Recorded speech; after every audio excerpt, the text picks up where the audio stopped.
ஒரு வழியா டித்வா புயல் மாதிரி பெரிய அளவிலான பாதிப்புகள் எதையுமே ஏற்படுத்தாம வங்காள விரிகுடால உருவாகி இருந்த காற்றழுத்த தாழ்வு மண்டலம் இப்ப கொஞ்சம் நாட்டை விட்டு வெளியேற ஆரம்பிச்சிருக்குது. இலங்கையினுடைய வடமாகாணத்துல தான் அது இப்ப நிலை கொண்டிருக்கிறதா செய்திகள் வெளியாக இருக்குது.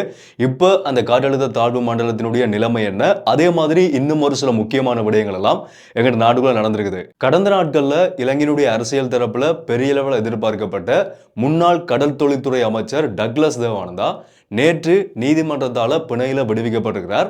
அவர் விடுவிக்கப்பட்டதுக்கு பிறகு அவர் சொன்ன சில விஷயங்கள் இப்ப முக்கியமா பார்க்கப்பட்டு கொண்டிருக்குது. அதே மாதிரி ஜோன்சன் பெர்னாண்டோ, ராஜபக்சகளினுடைய செல்ல பிள்ளைகளுக்குள்ள ஒருத்தரா இருந்த ஜோன்சன் பெர்னாண்டோ மறுபடியும் விளக்கமறியலுக்கு அனுப்பி வைக்கப்பட்டிருக்கிறார். அதுக்கான காரணம் என்ன, அதே மாதிரி இது எல்லாத்தையுமே தாண்டின மிக முக்கியமான ஒரு விடயம், நீங்க நிறைய பேர் கமெண்ட்ல என்னிட்ட கேட்ட ஒரு விஷயம் என்னன்னு சொன்னா, இந்த வருஷம் கடந்த வருஷம் ஒத்திவைக்கப்பட்ட ஏஎல் பரீட்சைகள் நடக்குமா இல்லையா என்று சொல்லி கேள்விகள் கேட்டிருந்தீங்க.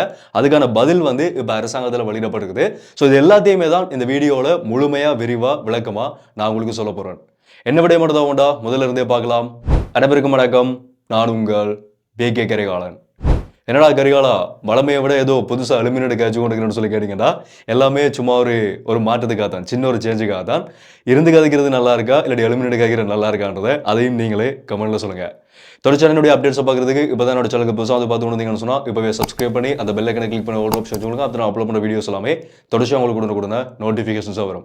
அதே மாதிரி யாராவது நான் பர்சனலாக ஃபாலோ பண்ண நினச்சிக்கணும்னு சொன்னாலும் இன்ஸ்டாகிராமில் போய் BK கரிகாலன் சர்ச் பண்ணிங்கன்னு சொன்னால் என்னோட ப்ரொஃபைல் வரும், அங்கே மறக்காம ஃபாலோ பண்ணிக்கொள்ளுங்க.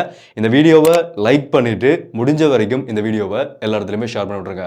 ஓகே, முதல் விடயம் என்னன்னு சொன்னால், கடந்த 2 நாளாக எல்லாரையுமே ஒட்டுமொத்த இலங்கை மக்களையுமே ஒரு பதட்டம் அடைய வச்ச ஒரு முக்கியமான இயற்கை அனர்த்தம் தான் இலங்கையினுடைய வங்காள விரிகுடால தென்கிழக்கு திசையில நிலை கொண்டிருந்த காற்றழுத்த தாழ்வு மண்டலம் அது வேகமா வலுப்பெற்று கொண்டு வந்து கொண்டிருந்தது. அதோட திசை வந்து மாறி இலங்கையினுடைய கரையோரங்களை தாக்கி வடமாகாணத்தை ஊடறுத்து தான் செல்லும், மன்னார் கடலுக்குள்ள தான் போக போகுதுன்னு சொல்லி வடமாகாணத்தை ஊடறுத்து செல்லும்னு சொல்லி எதிர்பார்க்கப்பட்ட அந்த காற்றழுத்த தாழ்வு மண்டலம் ஏதோ நல்ல வகையில இப்ப கொஞ்ச நாட்களுக்கு முதல் தான் இலங்கைக்குள்ள டித்வான்ற புயலை ஏற்படுத்தி நான் பெரிய ஒரு அழிவை நான் ஏற்படுத்தி இருந்தேன். அதே மாதிரி திரும்பவும் ஏற்படுத்த வேணாம் என்ற ஒரு நல்ல எண்ணத்திலும் என்னவோ தெரியல, அதோட வலு வந்து கொஞ்சம் கொஞ்சமா குறைவடைந்து கடலுக்குள்ளாலேயே அதோட திசைகள் மாறி இப்பதான் கரையோரங்களை நெருங்கி வந்திருக்குது. இப்ப கிளிநொச்சி மாவட்டத்தில் இரணைமடு பகுதியில் நான் இப்போ இந்த வீடியோ ஷூட் பண்ணி கொண்டிருக்கிற டைம் வரைக்கும் அது நிலை கொண்டிருக்கிறதா செய்திகள் வெளியாக இருக்குது, வளிமண்டல திணைக்களத்தால் செய்திகள் வெளியாக இருக்குது.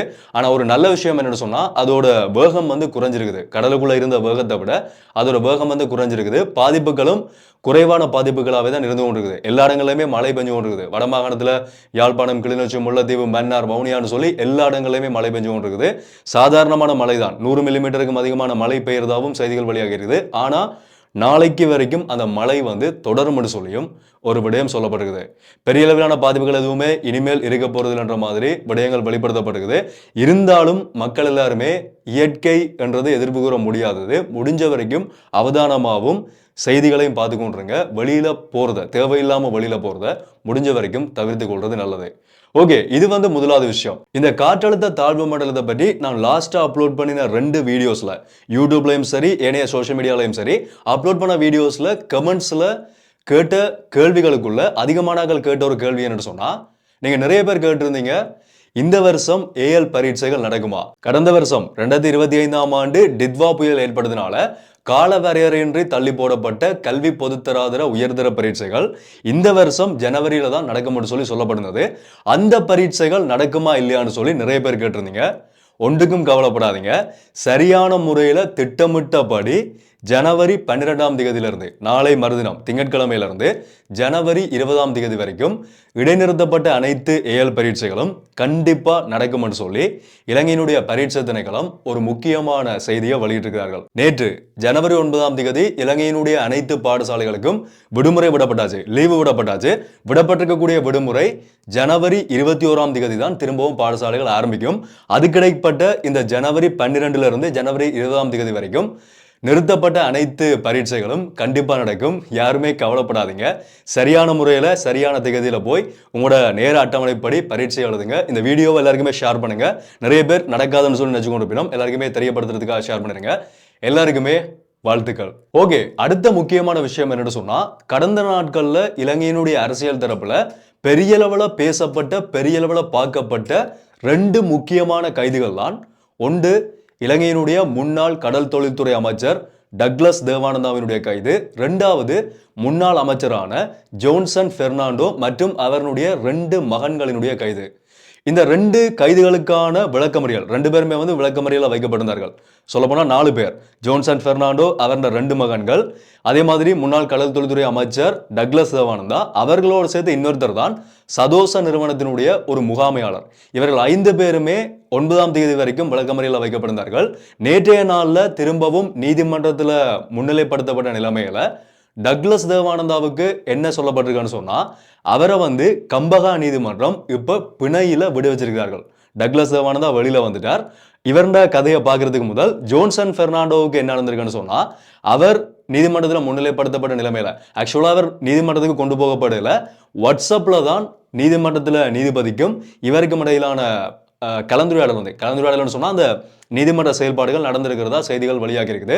ஸோ வாட்ஸ்அப் கால்ல நடந்த அந்த நீதிமன்ற செயல்பாடுகள்ல நீதிபதி இவர்களை என்ன செஞ்சிருக்காருன்னு சொன்னா, 4 பேருமே ஜோன்சன் பெர்னாண்டோ அவரோட 2 மகன்கள், அதே மாதிரி அந்த சதோசா நிறுவனத்தினுடைய முகாமையாளர், இவர்கள் 4 பேரையுமே திரும்பவும் விளக்கமறியலுக்கு அனுப்பி வச்சிருக்கிறார்.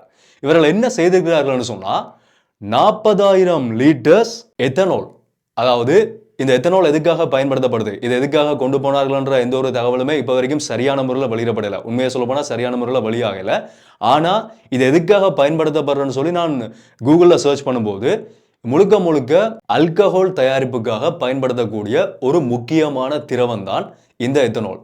அதாவது பியர், சாராயம் இந்த மாதிரியான குடிபானங்களை தயாரிக்கிறதுக்காக 40,000 லிட்டர்ஸ் எத்தனோலை சதோசா நிறுவனத்துக்கு சொந்தமான லொரிகள்ல அனுப்பி இன்னொரு இடத்துக்கு அனுப்பினதா சொல்லித்தான் இவர் மேல வழக்கு போடப்பட்டிருக்குது. கிட்டத்தட்ட அதுல ஒரு மில்லியன் கணக்கான அரசாங்கத்துக்கு வர வேண்டிய வருமானம் அதில் இழக்கப்பட்டதா சொல்லி அரச சொத்தை தவறா பயன்படுத்தினதா சொல்லித்தான் இவர் மேல வழக்கு பதியப்படுது.